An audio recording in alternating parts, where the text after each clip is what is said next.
नमस्कार। आज से एक दशक पहले एक अनथिंकेबल चीज हुई। ईरान और यूएस, दो स्वेड एनिमीज के बीच एक डील साइन हुई, ईरान न्यूक्लियर डील। ये डील एक सिंबल ऑफ होप थी कि ये दो बेटर एनिमीज अब वापस सेम पेज पर हैं। पर ये डील ज्यादा दिन चली नहीं क्योंकि Donald Trump walked out of it. The reason being कि ट्रस्ट डेफिसिट दोनों साइड्स के बीच था। आज वापस 2025 में the deal is back on the table. Iran और यूएस वापस टॉक्स में हैं एक न्यूक्लियर डील साइन करने के लिए। राउंड 1 ऑफ द टॉक्स अभी हाल ही में ओमान में हुए और अब राउंड 2 ऑफ द टॉक्स रोम में चल रहे हैं। पर इस डील के बारे में जानने से पहले यह समझते हैं कि ईरान को न्यूक्लियर बॉम्ब आखिर चाहिए ही क्यों, और इजराइल जो उसका एक स्वॉन एनिमी है वो वॉर पे जाने को क्यों तैयार है इसको रोकने के लिए। सबसे पहली बात तो ईरान तो ये मानता ही नहीं कि वो न्यूक्लियर बॉम्ब बना रहा है। उनके अनुसार से उनका प्रोग्राम मेडिसिन और पीस के लिए है, एनर्जी के लिए है, मगर एक्चुअली में सब जानते हैं कि वो एक न्यूक्लियर वेपन प्रोग्राम को परस्यू कर रहा है। पर ईरान को न्यूक्लियर वेपन्स चाहिए क्यों? न्यूक्लियर वेपन्स एक इंश्योरेंस पॉलिसी की तरह है। ईरान चारों तरफ से अपने दुश्मनों से घिरा हुआ है। गल्फ रीजन में यूएस के नेवल और मिलिट्री बेसिस भरे पड़े हैं। इजराइल जो कि ऑलरेडी एक न्यूक्लियर पावर है, वो उसका स्वॉन एनिमी है। ऊपर से शिया सुन्नी राइवलरी के नाम पर सऊदी अरेबिया और अरब स्टेट्स भी उसको पसंद नहीं करते। तो ऐसे में उस रीजन में एक न्यूक्लियर बॉम्ब होने से उसको ये एश्योरिटी मिलती है कि no one will mess with Iran. Much like North Korea, Kim Jong Un आज नॉर्थ कोरिया में कुछ भी करे बट उसको पता है कि कोई उस पर इन्वेजन नहीं ट्राई करेगा क्योंकि उसके पास न्यूक्लियर बॉम्ब है और वो अनरिलायबल है कि वो उसको यूज भी कर सकता है।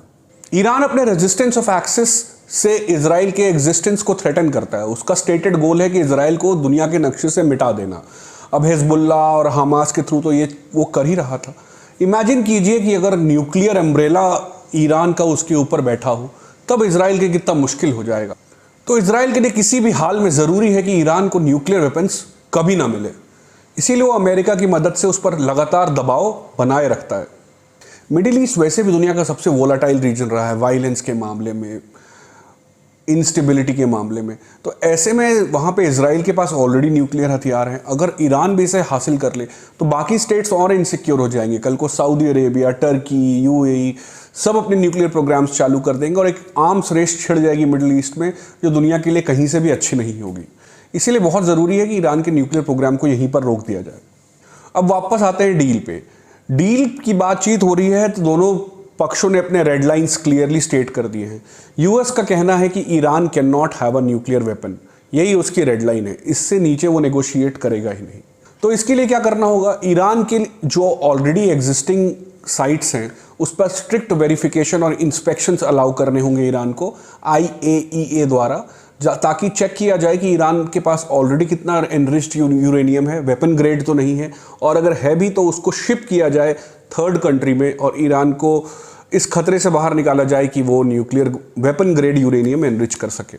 वहीं ईरान का कहना है कि ठीक है, हम न्यूक्लियर वेपन बना ही नहीं रहे हैं तो हम पे कैसी रिस्ट्रिक्शन, बट एनरिचमेंट हमारा राइट है। एनरिचमेंट तो हम करेंगे ही अपने मेडिसिन और एनर्जी पर्पसेस के लिए, तो उसको हम कंप्लीटली गिव अप करने को तैयार नहीं है। तो जैसा कि हम देख पा रहे हैं कि दोनों पार्टी की रेड लाइंस कॉन्फ्लिक्टिंग है, फिर भी ये टॉक्स हो रहे हैं क्योंकि उम्मीद है वर्ल्ड को कि कहीं ना कहीं एक सोल्यूशन निकलेगा। अभी नेतन्याहू इजराइल के प्राइम मिनिस्टर भी मिलने गए थे डोनाल्ड ट्रंप से। एक रिपोर्ट के अनुसार अभी इजराइल ईरान के टेंशंस जो 4-5 महीने हुए थे, वहां पे Israel was ready to attack all nuclear sites of Iran. Targets locked भी हो चुके थे, बस अमेरिका का अप्रूवल चाहिए था, but Donald Trump stopped it. Israel का कहना है चाहे प्यार से चाहे फोर्स से ईरान को रोको। अब ईरान तो प्लेनली एंटी वेस्टर्न आइडियोलॉजी पे चलता है, तो उसे क्या जरूरत पड़ी इस टेबल पे टॉक्स के आने के लिए? तो ये बात ये है कि ईरान की इकोनॉमी शैम्बल्स में है क्योंकि उस पे इतने सालों से सैंक्शंस लगे हुए हैं, वो अपना ऑयल एक्सपोर्ट नहीं कर पा रहे हैं। तो इन कारणों से वहाँ की पॉपुलेशन भी थोड़ी डिजेक्टेड है। तो ज़रूरत है ईरान को कि ये सैंक्शंस हटाया जाए, और उसका एक ही तरीका है कि वो एक डील वेस्ट से साइन करे। तो अगर ये डील हो जाती है तो सारे सैंक्शंस ईरान पे उठा लिए जाएंगे।